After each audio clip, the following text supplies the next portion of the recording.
સુરતમાં નકલી પોલીસ ગેંગનો પર્દાફાશ થયો છે। અહીં નકલી પોલીસ બની જુગારધામમાં રેડ પાડનારા ઝડપાયા છે।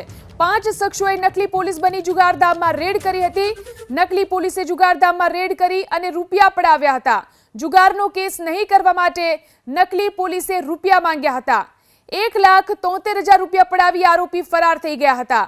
તો જુગાર રમતા શખ્સોને શંકા જતા વરાછા પોલીસને સંપર્ક કર્યો તો વરાછા પોલીસ આવતા જ નકલી પોલીસનો ભાંડો ફૂટી ગયો। વરાછા પોલીસે 3 આરોપીની ધરપકડ કરી, જેમાં 2 વોન્ટેડ પણ છે। પોતાની ફરિયાદમાં જણાવ્યા મુજબ ટાઈમ પાસ કરવા માટે પોતે પૈસા પાનાનો જુગાર રમતા હતા।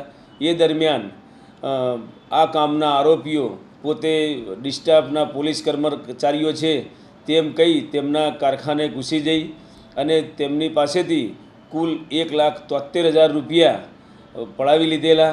આ બાબતની ફરિયાદી શ્રી મનસુખભાઈ છવાણી નાઓએ વરાછા પોલીસ સ્ટેશન ખાતે ફરિયાદ આપતા આ કામે આરોપી કુલ 3 આરોપીઓ મહેશ ડાંગરા, ભીખુ ઉર્ફે લલિત ચૌહાણ તથા આકાશ પરસોત્તમભાઈ વાઘેલા નાઓની ધરપકડ કરવામાં આવેલ છે।